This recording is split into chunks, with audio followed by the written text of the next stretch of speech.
Voilà, une fois encore, Loba, par la manifestation de son verbe, encore permis que nous puissions, en ce jour, nous réunir.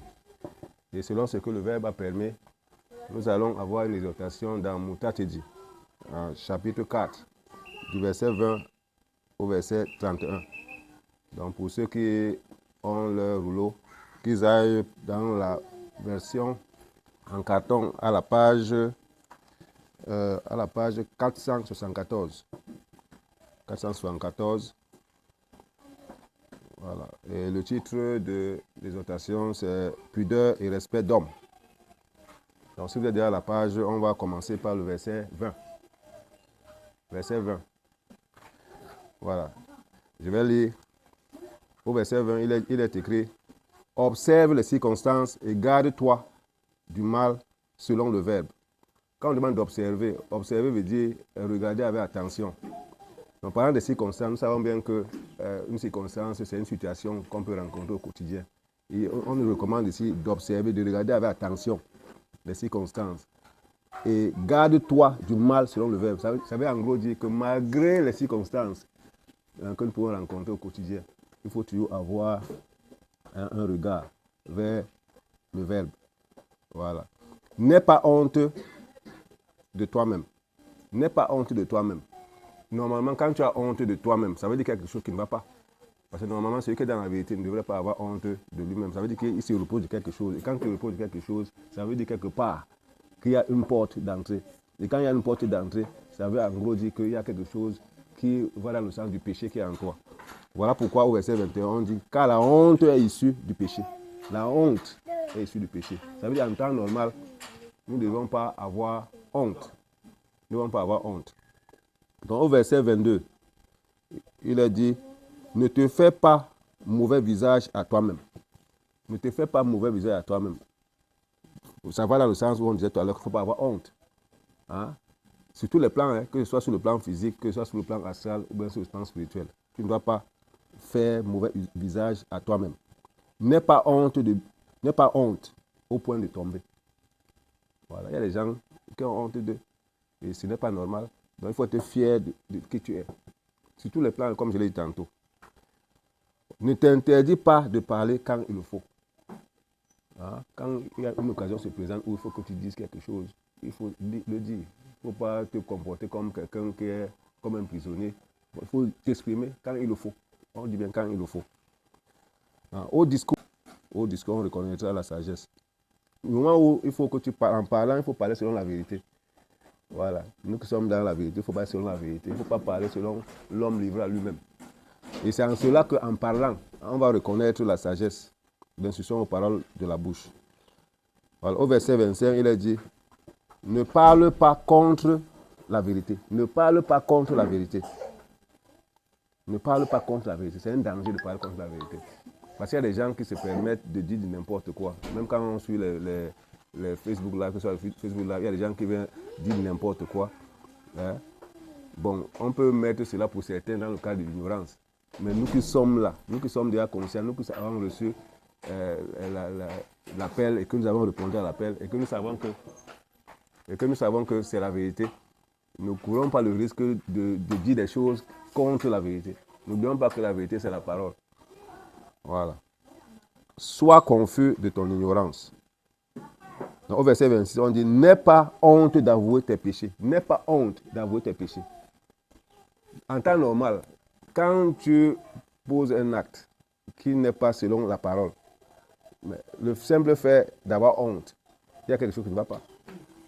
Parce que le fait d'exposer ton péché, quand on dit avouer, ça veut dire quoi? Ça veut dire que tu confesses et tu reconnais que ce que tu as fait n'est pas bien. Quand tu t'empêches, tu as honte, tu ne veux pas avouer. Ça veut dire quelque part dire que tu ne veux pas sortir de là. Tu ne veux pas sortir de là. Voilà. Donc, ne prétends pas t'opposer au cours d'un fleuve. T'opposer au cours d'un fleuve. Voilà.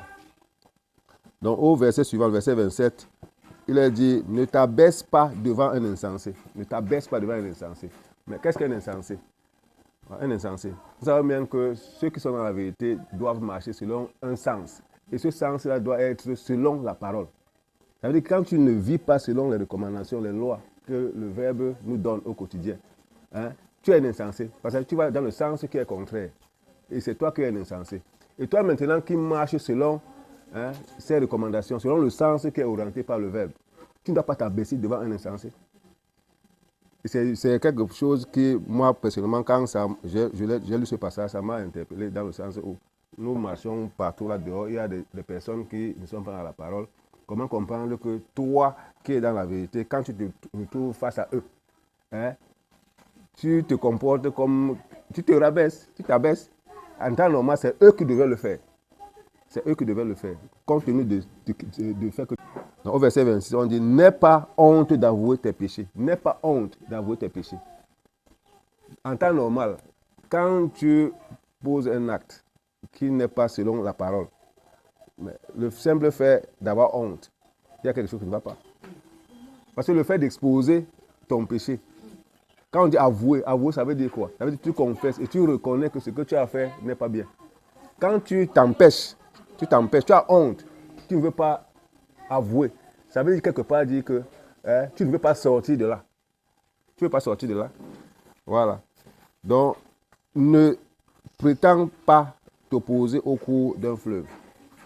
T'opposer au cours d'un fleuve. Voilà.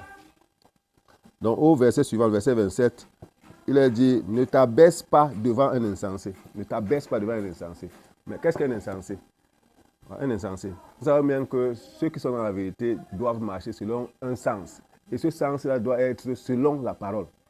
Ça veut dire que quand tu ne vis pas selon les recommandations, les lois que le Verbe nous donne au quotidien, hein, tu es un insensé. Parce que tu vas dans le sens qui est contraire. Et c'est toi qui es un insensé.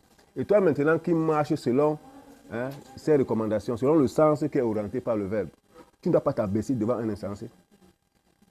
C'est quelque chose qui, moi, personnellement, quand j'ai lu ce passage, ça m'a interpellé dans le sens où nous marchons partout là-dehors, il y a des personnes qui ne sont pas dans la parole. Comment comprendre que toi, qui es dans la vérité, quand tu te trouves face à eux, hein, tu te comportes comme... Tu te rabaisses, tu t'abaisses. En temps normal, c'est eux qui devaient le faire. C'est eux qui devaient le faire, compte tenu du fait que tu sais qui tu es. N'oublions pas que le Moulay a l'habitude de nous prendre un exemple d'un prince qui est conscient que c'est son papa qui est roi. Hein? Il a un comportement. Si c'est qui il est, il ne va pas venir se courber devant n'importe qui. Parce qu'il connaît son identité, il sait qui il est. Donc nous sommes interpellés ici par rapport au fait que, étant dans la vérité, hein, nous ne devons pas nous abaisser devant des insensés. N'oublions pas, j'ai dit tantôt qu'un insensé, c'est quelqu'un qui a pris un autre sens, qui a pris un sens qui n'est pas selon la parole. Voilà. Ne te laisse pas influencer par le puissant. Ne te laisse pas influencer. Bon, on va prendre le puissant. Quand on dit puissant, bon, on peut expliquer le puissant dans plusieurs sens. Ne te laisse pas influencer par le puissant. Ça veut en gros dire que ce puissance dont on parle ici, là, hein, quand on dit ne te laisse pas influencer, on s'adresse à quelqu'un qui est dans la parole. Hein, quelqu'un qui ne doit pas se laisser influencer. Le puissant, sûrement ici, est quelqu'un qui n'est pas, qui ne marche pas selon le sens que le Verbe a dans la parole. Hein, quelqu'un qui ne doit pas se laisser influencer. Le puissant, sûrement ici, est quelqu'un qui n'est pas, qui ne marche pas selon le sens que le Verbe a donné. Donc, il ne faut pas te laisser influencer par lui. Parce que beaucoup d'entre nous, parfois, on est dans des milieux où, que ce soit dans notre cadre du travail, que ce soit au quotidien, dans nos maisons, parfois, il y a des actes que ces personnes-là posent.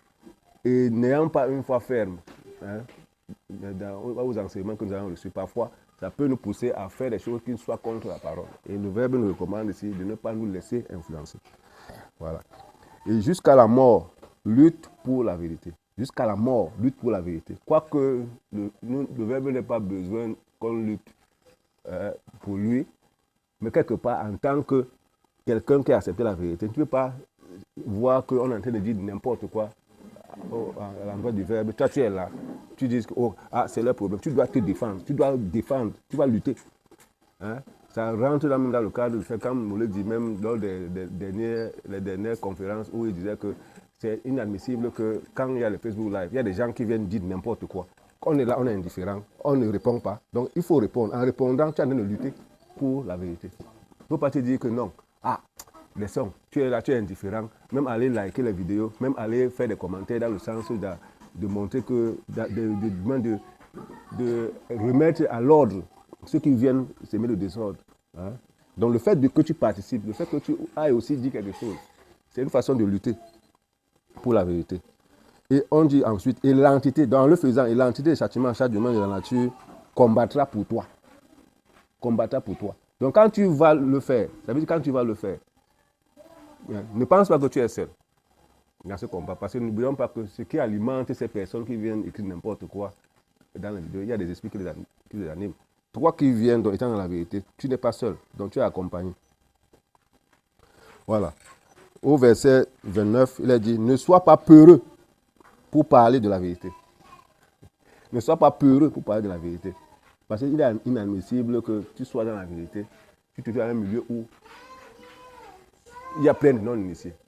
Mais tu as peur d'ouvrir ta bouche pour parler, pour dire, hein, pour parler de la vérité.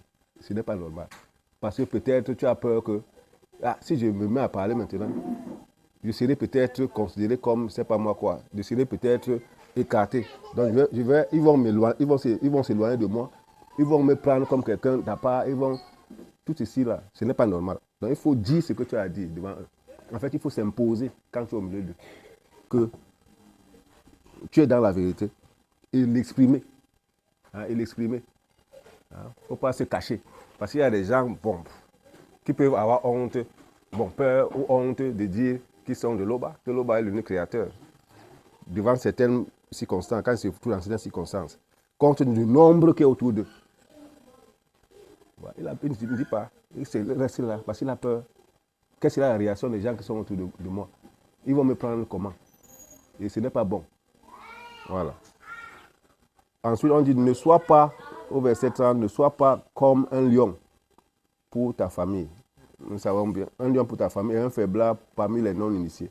Ne sois pas comme un lion pour ta famille. Bon, on peut considérer la famille ici comme étant la famille soit charnelle, soit spirituelle. Voilà. Ne sois pas comme un lion. Nous savons bien que le lion est très vif, il cherche à dévorer. Hein. Il y a une manière de se comporter quand on est au milieu de la famille. Voilà.